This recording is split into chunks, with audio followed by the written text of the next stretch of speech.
Welcome to Acharya education YouTube channel. ఈరోజు భాషా రూపాల్లో భాగంగా మాండలిక భాషకు సంబంధించినటువంటి అంశాన్ని మనం తెలుసుకుందాం. ఇదివరకు గ్రాంధిక భాష మరియు శాసన భాషకు సంబంధించినటువంటి అంశాలు తెలుసుకున్నాం. ఇప్పుడు మాండలిక భాషకు సంబంధించినటువంటి అంశాలను తెలుసుకుందాం. మండలం అంటే దేశ భాగం. ఒక మండలం అంటే ఒక దేశ భాగం అనేటువంటి మామూలు అర్థం వస్తుంది. జిల్లా కానీ రాశి, సమూహం, గుంపు అనే అర్థాలు కలది మండలం. అంటే మామూలుగా మండలం అంటే అర్థం ఏంటంటే ఒక ప్రాంతం, ఏదేని ఒక ప్రాంతం. దీన్ని జిల్లా అనొచ్చు, ఒక రాశి అనొచ్చు, ఒక సమూహం అనొచ్చు, లేదా ఒక గుంపు అనొచ్చు. దీన్ని మండలంగా పరిగణిస్తారు. మండలం అంటే ఒక కొంత భాగం అనేటువంటి అర్థం వస్తుంది. మరి మండలం అనేటువంటి ఏ భాషా పదం, మండలం అనేటువంటి పదం ఏ భాషా పదం తీసుకుంటే ఇది సంస్కృత పదం. మండలం అనేటువంటిది ఏ భాషా పదం అంటే సంస్కృత భాషా పదం. మాండలిక భాషలో మండలం అనేటువంటి పదం ఏ భాషా పదానికి సంబంధించిందంటే సంస్కృత భాషకు సంబంధించినటువంటి పదం. మాండలిక భాష అన్నది మాండలిక భాష అన్నది వేదం వెంకటరాయ శాస్త్రి గారు మనకు చెప్పడం జరిగింది. మాండలికాన్ని మరి ఎలా వ్యవహరిస్తారు అంటే ఇది ప్రాదేశిక భాష లేదా ఉపభాష అంటారు. అంటే మాట్లాడేటువంటి మాటల్లో మాండలికాలు కలుస్తాయి. అంటే ఆ ప్రాంతానికి చెందినటువంటి పదాలు కలవడం ద్వారా దీన్ని ఉపభాష లేదా ప్రాదేశిక భాష అనడం జరుగుతుంది. జార్జ్ గ్రియర్సన్ ఏ గ్రంథంలో తెలుగు మాండలికాలను గురించి చెప్పాడు? లింగ్విస్టిక్ సర్వే ఆఫ్ ఇండియా ఎవరు రాశారు? George Grierson. ఈ గ్రంథములో తెలుగు మాండలికాల గురించి చెప్పినటువంటి వారు George Grierson. Linguistic of survey India అనేటువంటి గ్రంథంలో రాయడం జరిగింది. ఇక ఈ మాండలిక భాషకు సంబంధించినటువంటి నిర్వచనాలు మనం తెలుసుకుంటే, ప్రతి వ్యక్తి మాట్లాడేది మాండలికమే కానీ భాష కాదు. మాండలికాల సమూహార రూపమే భాష అన్నది మ్యాక్స్ ముల్లర్. అంటే ప్రతి వ్యక్తి మాట్లాడేది మరి వ్యవహారికంగా మాట్లాడుతుండా, గ్రాంధికంగా మాట్లాడుతుండా అనేటువంటిది కాదు. ఇక్కడ ప్రతి వ్యక్తి మాట్లాడేది ఏ భాష అంటే మాండలికమే కానీ అది భాష కాదు అని చెప్పడం జరిగింది. అంటే మనకి ఏ భాష వచ్చినా ఆ ప్రాంతంలో ఉన్నటువంటి పదాలను మన భాషలో వాడడం జరుగుతుంది కాబట్టి అది మాండలికమే కానీ భాష కాదు అని చెప్పి మాండలికాల సమూహారమే భాష అని అన్నది మ్యాక్స్ ముల్లర్. ఇట్లా ఈ మాండలికాలన్నీ కలిస్తేనే ఒక భాష అవుతుంది, ఈ సమూహార రూపమే ఒక భాష అవుతుందని మ్యాక్స్ ముల్లర్ తెలియజేయడం జరిగింది. తర్వాత భాషలోని ప్రాంతీయ భేదాన్ని మాండలికాలు అంటారు. భాషలోని ప్రాంతీయ భేదాల్ని మాండలికాలు అంటారని హిమని అని చెప్పడం జరిగింది. ఒకే భాషకు ప్రజల వ్యవహారంలో పదాలలోను, వాటి ఉచ్చారణలోను, ప్రత్యయాలలోను, పదాల అర్థాలలోనూ భేదాలు ఉండి ఆ భాషలో రకాలు ఉంటాయి. ఒకే భాషకు ఉన్న ఇలాంటి రకాల్ని మాండలికాలు అంటారు. అంటే ఒక భాషకు ప్రజల వ్యవహారంలో పదాల్లో కానీ, ఉచ్చారణలో కానీ, ప్రత్యయాల్లో కానీ, పదాల అర్థాల్లో కానీ భేదాలు ఉండి భాషలో రకాలు ఉంటాయి. అట్లా ఉంటే ఆ భాషను ఏమంటాం? మాండలికాలు అంటాం. దీన్ని మనం ఎవరు చెప్పారు అంటే ఆచార్య పిఎస్ సుబ్రహ్మణ్యం చెప్పడం జరిగింది. ఇవి మనకు max Muller and Himani and Acharya PS Subrahmanyam ఇచ్చినటువంటి నిర్వచనాలు మాండలిక భాషకు సంబంధించి. ఇంకా మాండలిక భాషకు సంబంధించినటువంటి ప్రధానమైనటువంటి లక్షణాలు మనం తెలుసుకుందాం. మాండలిక భాషకు సంబంధించినటువంటి ప్రధానమైనటువంటి లక్షణాలు. ప్రామాణిక భాష ప్రధాన భాషలలో అంతర్భాగంగా ఉండడం. ఏ విధంగా ఉంటుంది? ప్రామాణిక భాష ప్రధాన భాషలలో అంతర్భాగంగా ఉంటుంది. మాండలిక భాష అంతర్భాగంగానే ఉంటుంది. మాండలికాల భాష కాదు. మాండలికం అనేది పదాలు వాడడం అనేటువంటిది. భాషా వ్యవహర్తల మధ్య పరస్పర అవగాహన కోల్పోకపోవడం. అంటే భాషకు సంబంధించినటువంటి వ్యవహర్తలు ఎవరైతే ఉంటారో వారు పరస్పర అవగాహన కోల్పోకపోవడంగా ఉంటుంది మాండలిక భాషకు సంబంధించినటువంటి అర్థం. అంటే వారు మాట్లాడేటువంటి మాండలికాలు ఉంటే క్లియర్గా అర్థం కావడం జరుగుతుంది. నిర్ణీత ప్రదేశంలో మాత్రమే వ్యవహారంలో ఉండడం. అంటే ఒక ప్రాంతంలో ఒక వస్తువు గల పేరును ఆ కొంత ప్రాంతం మట్టుకే ఉండడం. కాబట్టి నిర్ణీత ప్రదేశంలో మాత్రమే ఆ పదము ఆ వ్యవహారంలో ఉంటుంది. వ్యవహారం అంటే మనం మాట్లాడే భాషలో ఉంటుంది. ఒక వస్తువును ఒక ప్రాంతంలో ఒక విధంగా పలుకుతారు, అదే వస్తువుని ఇంకొక ప్రాంతంలో ఇంకొక విధంగా పలుకుతారు. తర్వాత ఈ మాండలికానికి సంబంధించి ముద్రిత ప్రామాణిక సాహిత్యం లేకపోవడం. గ్రాంధిక భాషకు ముద్రిత ప్రామాణిక సాహిత్యం ఉంది, కానీ మాండలికానికి లేదు. ఇది న్యూన ప్రామాణికంగా ఉండడం, అంటే కొంత ఆమోదించయోగ్యమైనటువంటి దానిగా ఉండడం అని చెప్పవచ్చు. కొన్ని పదాల్లో క్రియారూపాల్లో ప్రాంతీయ వైవిధ్యం ఎక్కువగా ఉండడం. ఇక్కడ ప్రాంతీయత, ఉదాహరణకు తెలంగాణ ఉంది, తెలంగాణలో చాలా వైవిధ్యంగా ఉన్నది. ఇది మాండలికానికి సంబంధించిన. మళ్ళా తెలంగాణ ప్రాంతంలో తీసుకుంటే ఒక్కొక్క జిల్లాలో ఒక్కొక్క రకంగా మాండలికంగా ఉన్నది. ఇది మాండలిక భాషకు సంబంధించినటువంటి ప్రధానమైనటువంటి లక్షణాలు. ఇక ప్రపంచ భాషలో మాండలిక పరిశోధన ఎక్కువగా జరిగినటువంటి దేశం, ప్రపంచ భాషల్లో మాండలిక పరిశోధన ఎక్కువగా జరిగినటువంటి దేశం ఇంగ్లాండ్. భారతదేశంలో కేరళకు దక్కుతుంది. అంటే ప్రపంచంలో కనుక తీసుకుంటే ఇంగ్లాండ్కు దక్కుతుంది, తర్వాత భారతదేశంలో కేరళ అనేటువంటి రాష్ట్రానికి దక్కుతుంది. అంటే పరిశోధన ఎక్కువ జరిగింది. పాశ్చాత్య దేశాల్లో 1881లో జర్మనీ భాషకు చెందిన భాషా భేదాన్ని గురించి తొలిసారిగా పరిశోధన చేసినటువంటి వారు జార్జ్ వెంకర్ అనేటువంటి వాడు పరిశోధన చేయడం జరిగింది. ఎవరి పరిశోధన మాండలికాల మీద శాస్త్రీయ రీతిలో జరగలేదు, జార్జ్ వెంకర్ చేసినటువంటిది జరగలేదు. మూల ద్రావిడ భాషల్లో ఏర్పడినటువంటి మాండలికాలు 3. మూల ద్రావిడ భాషలో ఏర్పడినటువంటి మాండలికాలు 3 రకాల మాండలికాలు: ఉత్తర ద్రావిడ భాష, మధ్య ద్రావిడ భాష, దక్షిణ ద్రావిడ భాష. ఇవి తర్వాత ఒకే మూల ద్రావిడ భాష కాలక్రమేణా మాండలికాలుగా విడివడిన కారణంగా ఏర్పడిన ద్రవిడ భాషలు 23. ద్రవిడ భాషలు ఎన్ని అంటే 23 అనేటువంటిది అర్థము. ద్రవిడ భాషలో ఏర్పడిన మాండలికాలు అంటే 3 అనేటువంటిది అర్థం. ఇక మూల ద్రావిడ భాషలో వర్ణాలు ఎన్ని? 26. మూల ద్రావిడలో అచ్చులు 10, తర్వాత హల్లులు తీసుకుంటే 16. ఈ మొత్తం కలిపితే వర్ణాలు 26 అని వస్తాయి. ఉత్తర ద్రావిడ భాషలు తీసుకుంటే బ్రాహుయి, కుడుక్, మాల్తో అనేటువంటిది ఉత్తర ద్రావిడ భాషలు. మరి మధ్య ద్రావిడ భాషలకు సంబంధించి తీసుకుంటే ఇవి ఎన్ని ఉన్నాయంటే 12 ఉన్నాయి. తెలుగు, గోండి, కొండ, పెంగో, మంద, కూయి, కువి, కొలావి, నాయికి, పర్జి, గదబ, ఉళ్ళారి అనేటువంటి 12 భాషలు ఇవి మధ్య ద్రవిడ భాషలకు సంబంధించినటువంటివి. ఇక తర్వాత దక్షిణ ద్రవిడ భాషలు తీసుకుంటే 8 వస్తున్నాయి. దక్షిణ ద్రవిడ భాషలు 8 భాషలు. దీంట్లో తమిళం, కన్నడం, మలయాళం, కొడగు, తులు, కోత, తోడ అండ్ బడగ అనేటువంటిది మనకు దక్షిణ ద్రవిడ భాషల్లో 8. మరి తెలుగు ఏ ద్రవిడ భాషల్లో ఉంది అంటే మధ్య ద్రవిడ భాషల్లో ఉంది. ఇది చాలా చాలా ఇంపార్టెంట్, గుర్తుపెట్టుకోవాలి. తెలుగు అనేటువంటిది ఏ భాషలో ఒకదానిగా ఉంది అంటే మధ్య ద్రవిడ భాషలో ఒక అంశంగా ఉంది. మధ్య ద్రవిడ భాషలో తెలుగు ఉంది, కానీ దక్షిణ ద్రవిడ భాషల్లో తెలుగు కాదు. మరి దక్షిణ ద్రవిడ భాషలో ఉన్నటువంటి 8 ఈ అంశాలు 8 అని చెప్పుకోవచ్చు. ఇక తర్వాత తెలుగు భాషపై పరిశోధన చేసి తెలుగు దేశాన్ని 4 మండలాలుగా విభజించినటువంటి వాడు బద్రిరాజు కృష్ణమూర్తి. ఇతనిపైన మనకు సంబంధించినటువంటి అంశంగా మనకు సబ్జెక్టు ఇప్పుడు ఉన్నది.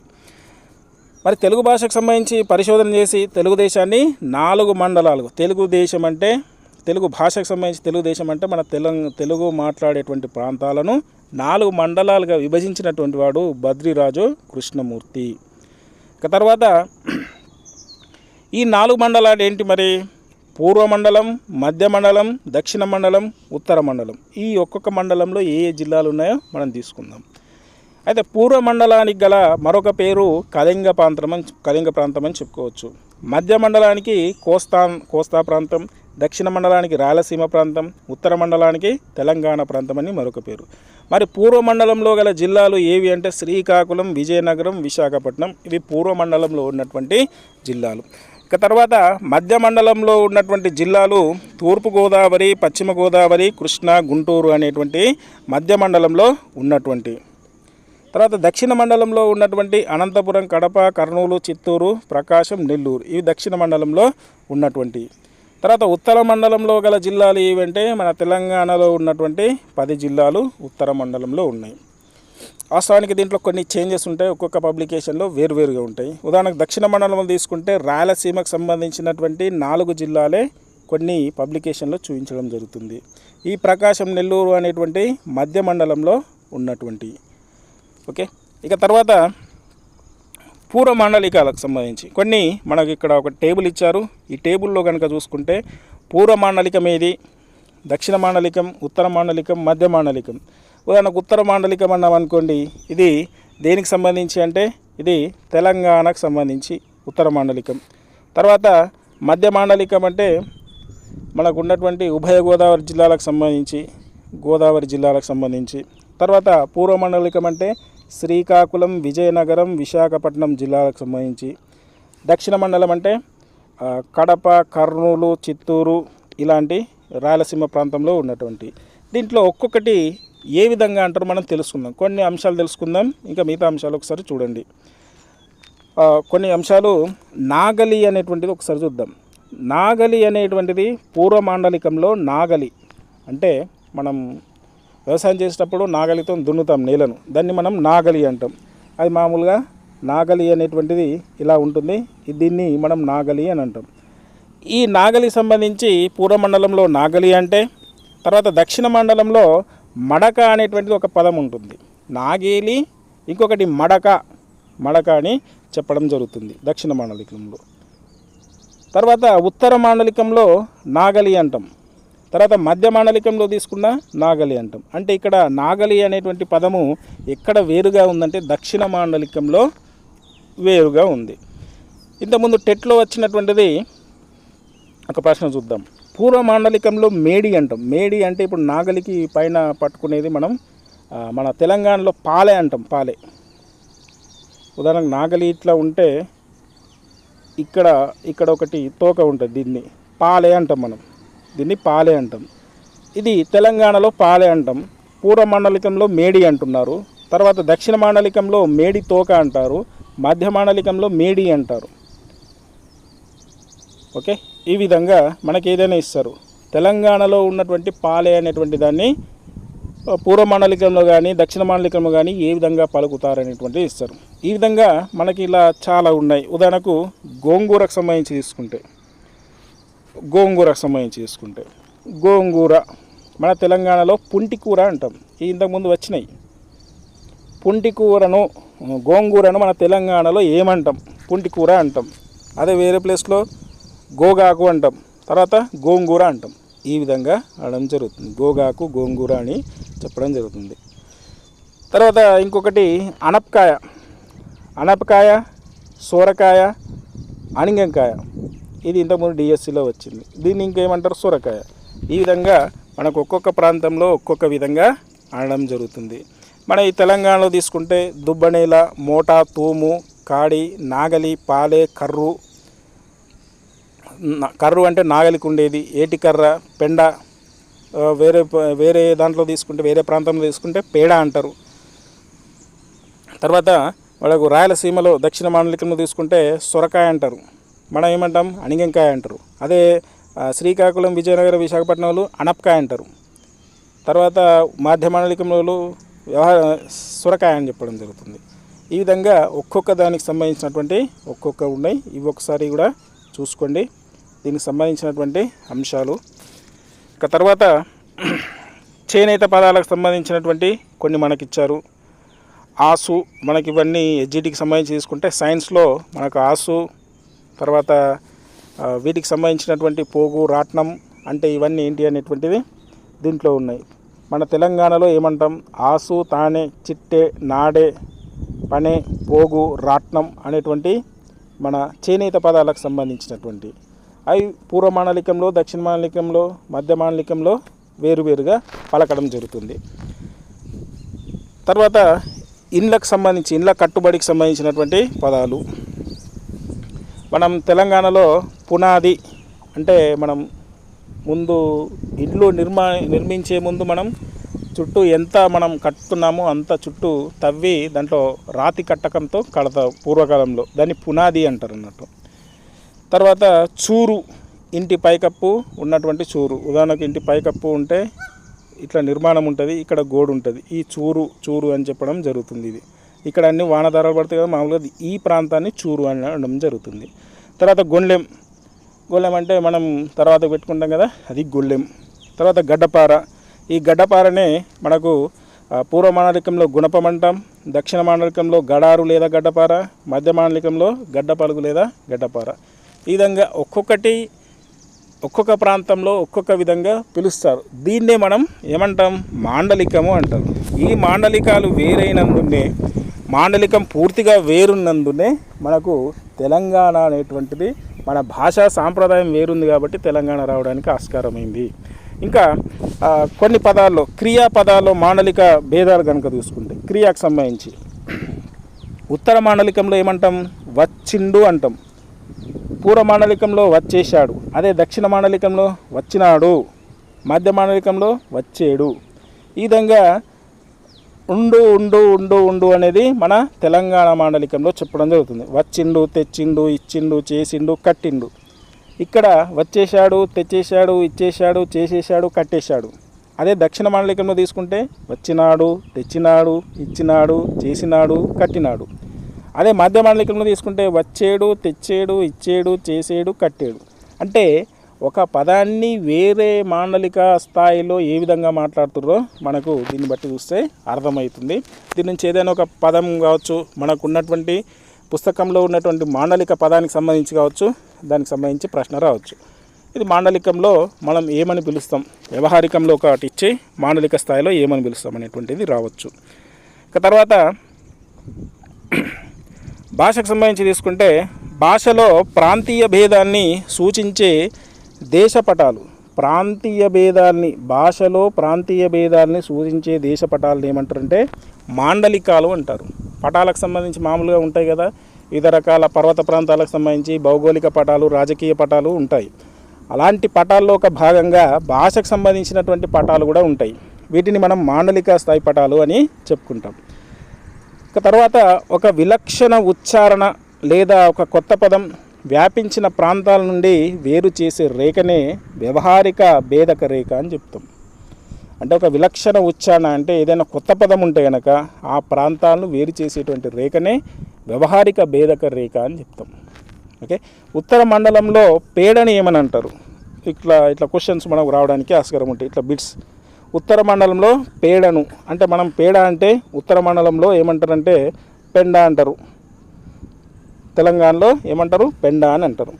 నెల్లూరు, రాయలసీమ ప్రాంతాల్లో చేటుకాలం అంటే వినాశనం. మనం ఏం చేస్తాం, చేటుకాలం వచ్చింది, అక్కడ వినాశనం అని చెప్తాం.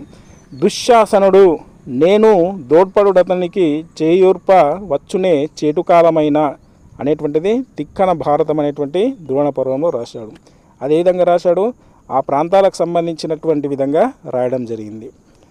తర్వాత భాషా వ్యవహార్తల్లో ఎక్కువ స్థాయిలో ఉన్నటువంటి వారు మాట్లాడిన దాన్ని ఏమంటారు, ప్రామాణిక మాండలికాన్ని ఉపయోగిస్తారు. అంటే ఎక్కువ మంది మాండలిక స్థాయిలో ఎక్కువ మంది ఆమోదించిన దాన్ని మనం ప్రామాణిక మాండలికం అని అంటారు. ఇక ఆంగ్లంలో మాండలికాలను ఏమని అంటారు? ఆంగ్లంలో మాండలికాలని డయాలెక్ట్ అని పలకడం జరుగుతుంది. మాండలికాలు ఏర్పడడానికి గల కారణాలు భాషల్లో కలిగేటువంటి పలకడంలో మార్పు. ప్రధాన భాషలో అంతర్భాగంగా ఉండడం దేని లక్షణం? మాండలికం సంబంధించినటువంటి లక్షణం. తెలంగాణ మాండలికంలో ఇసుక నేలని ఏమంటారు? దుబ్బనేల. తెలంగాణలో ఇసుక నేలను ఏమంటారంటే దుబ్బనేల. మాండలికాన్ని ఎన్ని రకాలుగా మనం విభజించవచ్చు? మాండలికాన్ని ఎన్ని రకాలుగా విభజించవచ్చు అంటే 4 రకాలుగా విభజించవచ్చు. ప్రాంతీయ, సామాజిక, చారిత్రక, జీవశాస్త్రానుసారంగా మనం మాండలికాలను విభజించవచ్చు. తర్వాత ప్రాంతీయ మండలానికి మరొక పేరు ఏంటంటే స్థల మాండలికమని చెప్పుకోవచ్చు. ఇక తర్వాత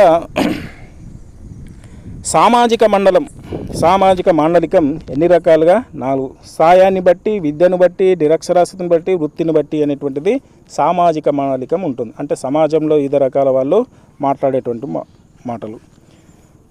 అధిక ఆదాయ వర్గాల వారు ఏ పదాలని అధికంగా ఉపయోగిస్తారు? అధిక ఆదాయ వర్గాల వారు ఏ భాషను ఉపయోగిస్తారు? ఇంగ్లీష్ భాషను ఉపయోగించడం జరుగుతుంది.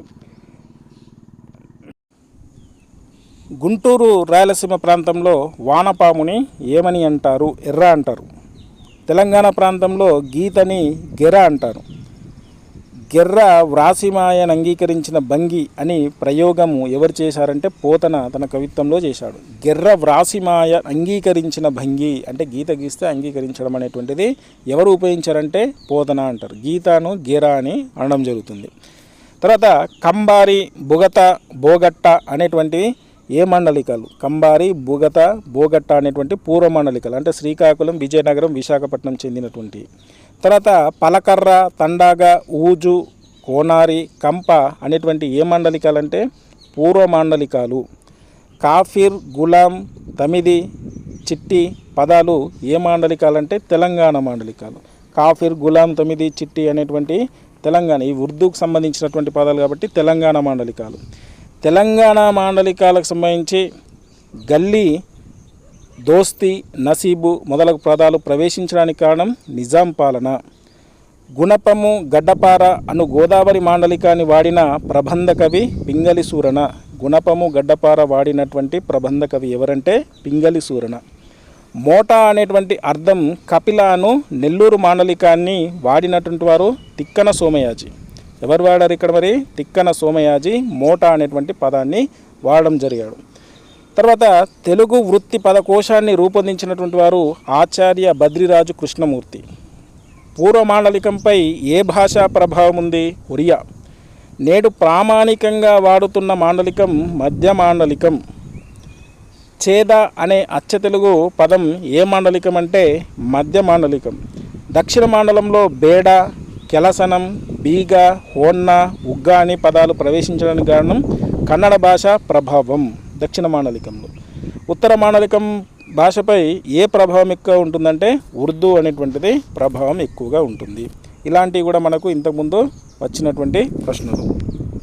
తర్వాత ఇంకొన్ని పార్టీ, లంచ్, చికెన్ మొదలగు ఉన్నటువంటి ఆంగ్ల పదాలు ఏ మాండలికంలో విరివిగా కనిపిస్తాయంటే అధిక ఆదాయ వర్గ మాండలికంలో కనిపిస్తాయి. అల్పాదాయ వర్గ మాండలికానికి ఉదాహరణలు సందమామ, రిచ్చ, లచ్చ, రైక, బువ్వ అనేటువంటి. ఉన్నత విద్యావంతులు మాట్లాడే మాండలికానికి ఉదాహరణలు శిఖరాగ్రం, అంతర్జాలం, హృదయం, అమూల్యం అనేటువంటి ఉన్నత విద్యావంతులు ఉపయోగించేటువంటి మాటలు. తర్వాత మెట్ట, తొలిగాబు, గుత్త మొదలగు పదాలు రైతులు వాడతారు. దళిత మాండలికంలోని పదాలు కౌసు, కూర, ఎకసెక్కం, ఆరెమో అనేటువంటి పదాలు వాడడం జరుగుతుంది దళిత మాండలికంలో. బువ్వ, లాల, బూచి మొదలగు పదాలు గల మాండలికం చిన్న పిల్లల మాండలికం. తర్వాత యువకుల మాండలిక పదాలు చూసుకుంటే ఫిగర్, బీటు కొడుతున్నాడు, మొనగాడు మొదలుగున్నటువంటి యువకుల మాండలిక పదాలు. అక్కడ అనే అర్థం గల ఆడ అనేటువంటి దక్షిణ మాండలికం ప్రయోగించిన కవి దూర్జటి శ్రీకాళహస్తీశ్వర మహత్యంలో ఉపయోగించాడు. అక్కడ అనే అర్థం గల ఆడ అనేటువంటి పదాన్ని ఉపయోగించినటువంటి కవి దూర్జటి. ఒక్కొక్కరు ఏ పదాన్ని పోతన, తిక్కన, తర్వాత పింగళి సూరణ, దూర్జటి ఎలాంటి పదాలు ఉపయోగించాడో కూడా ఇవి గుర్తుంచుకోవాలి. తర్వాత రచయితలకు సంబంధించినటువంటి కొన్ని మాండలికాలు ఉన్నాయి, మనం ఒకసారి తెలుసుకుందాం. రాచకొండ విశ్వనాథ శాస్త్రి వాడిన మాండలిక పదాలకు సంబంధించి తీసుకుంటే తూర్పు విశాఖ మాండలికం. రాచకొండ విశ్వనాథ శాస్త్రి వాడిన మాండలిక పదాలు తూర్పు విశాఖ మాండలికం. అదరగొట్టేసి, రోకు, కవుకుల పడ్డం, బేగిల్లి పార్ర, తర్వాత ఉదోత్తులు, ఓలో అనేటువంటిది విశాఖ మాండలికానికి సంబంధించినటువంటి రాశాడు. తర్వాత శ్రీపాద సుబ్రహ్మణ్యం గారి గోదావరి మాండలిక పదాలు మధ్య మండలానికి సంబంధించి లగ్గము, యగ్గం, వేస్తూ, నిలపదీస్తూ అనేటువంటి శ్రీపాద సుబ్రహ్మణ్యం గారు రాశాడు. తర్వాత చాగంటి సోమయాజులు పూర్వ మాండలిక పదాలను ఉపయోగించి విజయనగర మాండలికానికి సంబంధించి తీసుకుంటే సంపుతాది, సెడ్డ, ఇడిచిపెట్టేది, సాచి, గెంజి, ఈది, ఏరే, సెప్పర, చూడనీయండి, మధ్యాహ్నం అనేటువంటి రచనలు చేయడం జరిగింది. తర్వాత తెలంగాణ మాండలికంలో తొలిసారి కథలు రాసింది సీతారామారావు. తెలంగాణ మాండలికంలో తొలిసారి కథలు రాసింది సీతారామారావు. తర్వాత బలివాడ కాంతారావు పూర్వ మాండలిక పదాలకు సంబంధించి సెప్పావు, జ్వరం, కిరిది, బాలి, రేఖ, కేత్రి, గబాలు అనేటువంటి రాయడం జరిగింది. తర్వాత పూర్వమండలంలో అధికంగా వాడే మాండలికాలు మిట్టలు, చితకలు, నెయ్యిలు, అరక, అప్ప, ఎడ్లు, వలం, గల్ల, గొల్లు, కోనారి, జని, నాగులు, ఈరకత్తి, కునికేయడం అనేటువంటి పూర్వమండలంలో అధికంగా వాడేటువంటి మాండలిక పదాలు. తర్వాత దక్షిణ మండలంలో పొద్దు, జల్ల, షరాయింపు, పోవాల, యాసిరక, సంగ్యాలు, సఫారు, ఇసుర్రాయి, బేడ, ఈలకత్తి, బీగ అనేటువంటి. తర్వాత నామిని సుబ్రహ్మణ్యానికి సంబంధించి మధురాంతకం రాజారాంలు వాడినటువంటి మాండలికాలు. వీళ్ళు వాడినటువంటి మాండలికాలు దక్షిణ మాండలికం వాడింది. ఎవరు? నామిని సుబ్రహ్మణ్యం, మధురాంతకం రాజారాం వారు ఏ మాండలికాన్ని ఉపయోగించారంటే దక్షిణ మాండలికం. తర్వాత తెలంగాణ మాండలికాలు కనిపించే హంసవింశతిని రచించినటువంటి వాడు అయ్యలరాజు నారాయణమాత్యుడు. హంసవింశతి తెలంగాణ మాండలికాలు కనిపించేటువంటి రచన చేసినటువంటి వారు అయ్యలరాజు నారాయణమాత్యుడు. రాయలసీమ తెలంగాణ జానపద మాండలికాలకు సంబంధించి నవలలు రాసినటువంటి వారు పోరంకి దక్షిణామూర్తి. అంటే తెలంగాణ రాయలసీమ ఉన్నటువంటి మాండలిక పదాలు చేర్చినటువంటి వాడు నవలల్లో పోరంకి దక్షిణామూర్తి రాయడం జరిగింది. తర్వాత యశోదారెడ్డి మా ఊరి ముచ్చట్లు ఏ మాండలికంలో ఉందంటే తెలంగాణ. కుమార సంభవంలో నన్నెచోడుడు ప్రయోగించిన నెల్లూరు మాండలిక పదం మెట్లు గుదే అనేటువంటి పదాన్ని ఉపయోగించాడు. ఇది నెల్లూరు మాండలిక పదం. తర్వాత గోదావరి జానపద మాండలికంలో పాటలు రాసి చిరకీర్తి పొందినటువంటి వాడు నండూరి సుబ్బారావు ఎంకిపాటలు. తర్వాత రాయలసీమ మాండలికంలో తొలిసారిగా కథలు రాసింది కరుణ కుమార. తర్వాత తూర్పు కోస్తా మాండలికంలో కథలు రాసింది కాళీపట్నం రామారావు. ఇవన్నీ బిట్స్ వైజ్గా గుర్తుంచుకునేటువంటి ప్రధానంగానే ఏ మాండలికం వారు ఏం రాశారు. తెలంగాణకు సంబంధించి మనం రాస్తున్నాం కాబట్టి తెలంగాణ సంబంధించి ప్రత్యేకంగా గుర్తుపెట్టుకోవాలి. ఇంకా ఈ ఆంధ్ర ఇవన్నీ కూడా గుర్తుపెట్టుకోవాల్సిన అవసరం ఉంది. ప్రముఖులైనటువంటి వారికి సంబంధించి గుర్తుపెట్టుకోవాలి.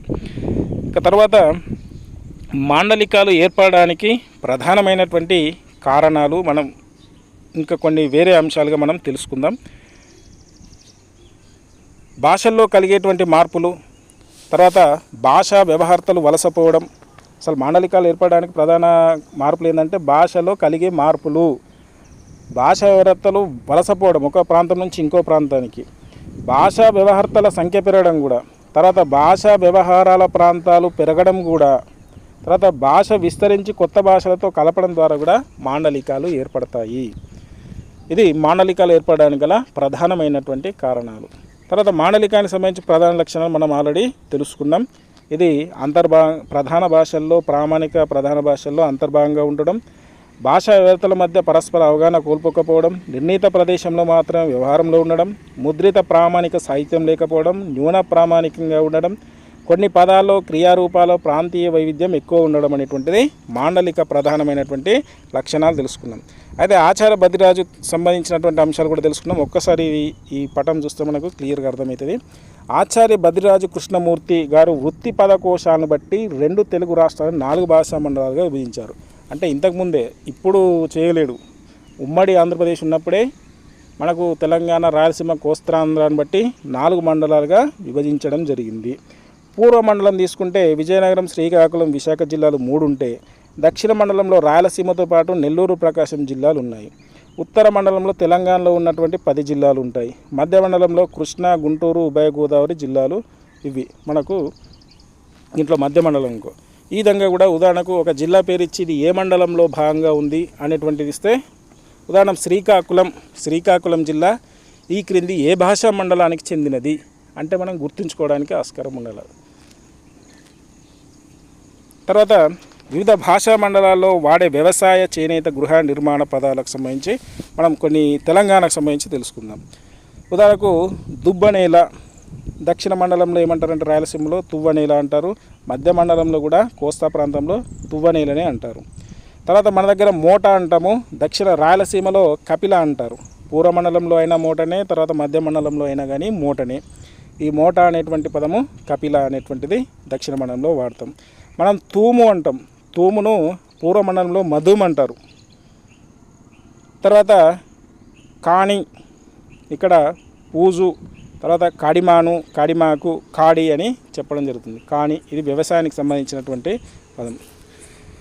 ఇంకా తర్వాత కొన్ని ముఖ్యమైనటువంటి అంశాలు తీసుకుంటే ఈ మాండలిక భాషకు సంబంధించి తెలంగాణ విద్యార్థుల్లో మనకు ఇది అకాడమిక్ సంబంధించినటువంటి కొన్ని స్పెషల్ అయినటువంటి ప్రశ్నలు బిట్స్ ఉన్నాయి.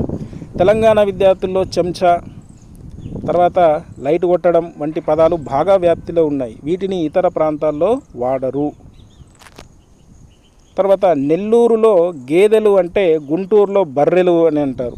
వీటినే రాయలసీమ ప్రాంతంలో ఎనుములు అంటారు. రాయలసీమ ప్రాంతంలో ఎనుములను మన దగ్గర ఏమంటాం? మన దగ్గర కూడా బర్రెనే అంటాం. నెల్లూరులో గేదెలు, గుంటూరులో బర్రెలు, రాయలసీమ ప్రాంతంలో ఎనుములు అంటారు. తర్వాత ఎనుపగొడ్లు కూడా అని అనడం జరుగుతుంది. శ్రీకాకుళంలో మరి వీటిని ఏమంటారు? సొమ్ములు అని అంటారు. సొమ్ములు అని అనడం జరుగుతుంది. తర్వాత ఉన్యాది అనేటువంటి క్రియారూపము నెల్లూరు జిల్లాలో కనిపిస్తుంది. ఉన్యాది అంటే ఉన్నది అనేటువంటి అర్థం. ఆ ఉన్నది, ఉన్యాది అనేటువంటి క్రియారూపం నెల్లూరు జిల్లాలో కనిపిస్తుంది.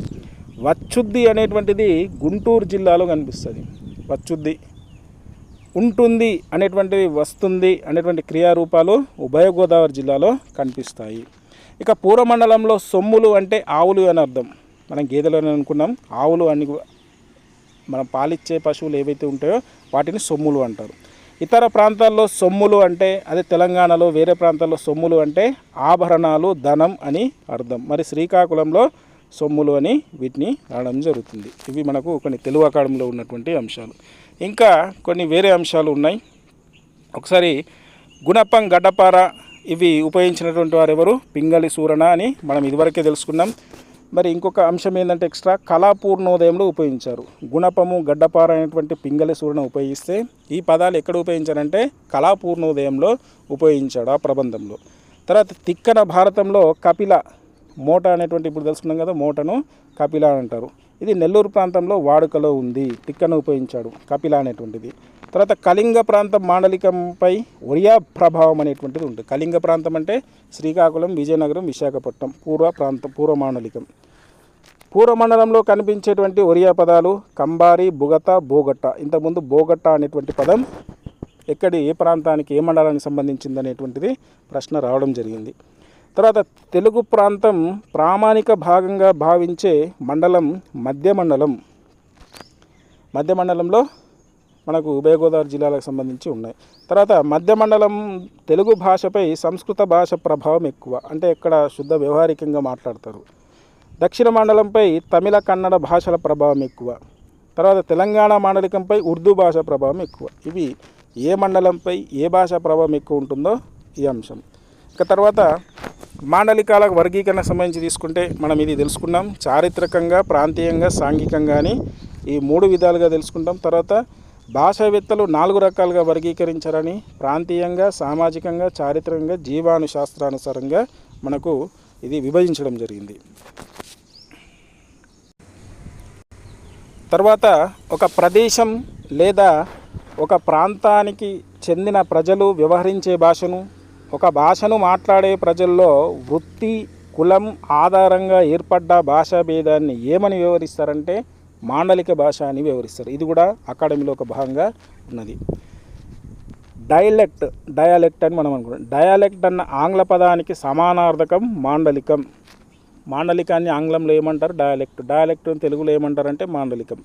మాండలిక భాషకు ఉపభాష, ప్రాదేశిక భాష, ప్రాంతీయ భాష అనేటువంటి పర్యాపదాలు ఉన్నాయి. ఇక్కడ ఒకటి ప్రాంతీయ అని కూడా మనం ఎక్కువ తెలుసుకుంటున్నాం. ఇంతకుముందు ఉపభాష, ప్రాదేశిక భాష తెలుసుకున్నాం. ఈ అకాడమీలో ప్రాంతీయ భాష అనేటువంటి పర్యాయపదం కూడా ఉందని మనకు చెప్తున్నారు. డయాలెక్ట్ అనేటువంటి ఆంగ్ల పదానికి మూలం ఫ్రెంచ్ పదం డయాలెక్టే. డయాలెక్ట్ అనేటువంటి ఆంగ్ల పదం ఎక్కడి నుంచి వచ్చిందంటే ఫ్రెంచ్ పదమైనటువంటి డయాలెక్టే నుంచి రావడం జరిగింది. ఈ డయాలెక్టస్ అనేటువంటి లాటిన్ పదానికి మూలం గ్రీకు పదమైనటువంటి డయాలెక్టోస్. మాండలికాలను అధ్యయనం చేసే శాస్త్రాన్ని డయాలెక్టాలజీ అంటారు. ఇవి డయాలెక్ట్ అనేటువంటి, ఉదాహరణకు డయాలెక్ట్ అనేటువంటి పదం ఏ భాషా పదం అని అడిగితే మనం ఆంగ్ల పదం అని చెప్పాలి. డయాలెక్ట్ అనేటువంటి పదము ఏ మూలంగా వచ్చిందంటే ఫ్రెంచ్ పదమైనటువంటి డయాలెక్ట్ నుంచి వచ్చిందని చెప్పాలి. తర్వాత డయాలెక్టే. తర్వాత ఇది దేనికి మూలం అంటే లాటిన్ మరియు గ్రీక్ పదాలకు సంబంధించినటువంటి మూలం అనేటువంటిది చెప్పుకోవాలి. అది కూడా ఒక ఆర్డర్ వైజ్గా రాసుకోవాల్సిన అవసరం ఉంది. పదము ఏ భాషకు సంబంధించింది, ఈ పదము ఏ భాషకు సంబంధించి నుంచి వచ్చింది అంటే ఆ ప్రశ్నలో తేడాను మనం గమనించాలి. ఆధారబాధారగా ఆప్షన్స్ ఉన్నాయని ఏది మన కంటికి కనబడితే 4 ఆప్షన్లు అది పెట్టడం కాదు. ప్రశ్నను స్పష్టంగా చదవాలా, ప్రశ్న ఏమడిగిర్రు, ఆ పదము ఏ భాషదా, ఆ పదం ఏ భాష నుంచి వచ్చిందా అనేటువంటిది గమనించి ప్రశ్నకు ఆన్సర్ చేయాల్సిన అవసరం ఉంది. మనం ఎంత చదివినా కానీ ప్రశ్నను గుర్తుపట్టడంలో ఉంటుంది. కాబట్టి ఆ విధంగా జాగ్రత్తగా గుర్తుపట్టుకోవాలి. తర్వాత ప్రపంచంలో తొలిసారి మాండలిక పరిశోధనను ఎవరు చేశారని తెలుసుకున్నాం. 1881లో జర్మన్ దేశానికి చెందిన జార్జ్ వెంకర్ ప్రారంభించాడు. ప్రపంచంలో తొలిసారి మాండలిక పరిశోధనను జార్జ్ వెంకర్ ప్రారంభించాడు 1881లో. జీవ భాషకు మార్పు సహజం. ఈ మార్పు వలన భాషలో వైవిధ్యం, బహురూపత ఏర్పడతాయి. బహురూపత అనేటువంటిది 3 విధాలు. కాలక్రమంలో పదాల్లో మార్పు వచ్చి పూర్వరూపానికి ప్రస్తుత రూపానికి తేడాలుండడం. చారిత్రకం. ఉదాహరణకు తెలుగులో వాడు రూపానికి పూర్వరూపాలు వాండు, వాండు, వాండ్రు, అవండ్రు. ఇది పూర్వరూపం. అవండ్రు తర్వాత వాండ్రు వచ్చింది, వాండ్రు తర్వాత వాండు వచ్చింది, వాండు తర్వాత వాడు వచ్చింది, వాడు తర్వాత ఇప్పుడు వాడు వచ్చింది. ఈ విధంగా బహురూపతగా మనకు తెలుగు మాండలికం అనేటువంటిది ఉంటుంది. ఒక కాలంలో ఒక ప్రాంతంలోని వాడుకకు మరో ప్రాంతంలోని వాడుకకు తేడాలుండడం ప్రాంతీయం. తర్వాత ప్రజల మధ్య వ్యవహార ప్రాబల్యం సన్నగిల్లడం వల్ల ఈ మాండలికాలు ఏర్పడతాయి. వీటిని ఏమంటారంటే స్థల మాండలికాలు అంటారు. అంటే ఒక కాలంలో ఒక ప్రాంతంలోకి వాడుకకు మరో ప్రాంతంలో వాడుకకు తేడాలు ఉండడం ప్రాంతీయం అని చెప్తే, ప్రజల మధ్య వ్యవహార ప్రాబల్యం సన్నగిల్లడం వల్ల ఈ మాండలికాలు ఏర్పడతాయి. వీటిని ఏమంటాం? స్థల మాండలిక అంటారు. ఉదాహరణకు వచ్చినాడు, వచ్చిండు, వచ్చాడు. ఈ విధంగా తేడాలు ఉంటాయి. ఇవి స్థల మాండలికాలకు సంబంధించి. తర్వాత ఇంకో అంశం మూడోది సాంఘికం. ఆర్థిక సాంఘికపరమైనటువంటి తేడాలు భాషలో కూడా ప్రతిఫలిస్తాయి. ఈ తేడాలు వర్గ మాండలికాలు అని అంటారు. ఉదాహరణకు చాప, సాప, వెండి, ఎండి, లేదు, నేదు, అట్ట, గట్ట. ఇవి సాంఘికపరమైనటువంటి మాండలికాలు. ఇక ఈ అంశాలకు సంబంధించి మనం తెలుసుకుందాం. భాషా శాస్త్రవేత్తలు వృత్తి పదకోశాల ఆధారంగా తెలుగు ప్రాంతాన్ని 4 భాషా మండలాలుగా విభజించారు. ఎవరు విభజించారు మరి? బద్రిరాజు కృష్ణమూర్తి. ఆ విషయాన్ని ఇక్కడ ప్రస్తావించలేదు, అదొకటి. బద్రిరాజు కృష్ణమూర్తి పూర్వ మండలం, దక్షిణ మండలం, ఉత్తర మండలం, మధ్య మండలం అని 4 ప్రాంతాలుగా 4 మండలాలుగా విభజించడం జరిగింది. ఇది వీటికి సంబంధించి. ఇది మనకు టోటల్గా మాండలిక భాషకు సంబంధించినటువంటి అంశము. ఇది భాషా రూపాలకు సంబంధించినటువంటి మాండలిక భాషలో ఇవన్నీ అంశాలు ఒకసారి మనం క్లియర్గా చూసుకోవాల్సినటువంటి అవసరం ఉంది.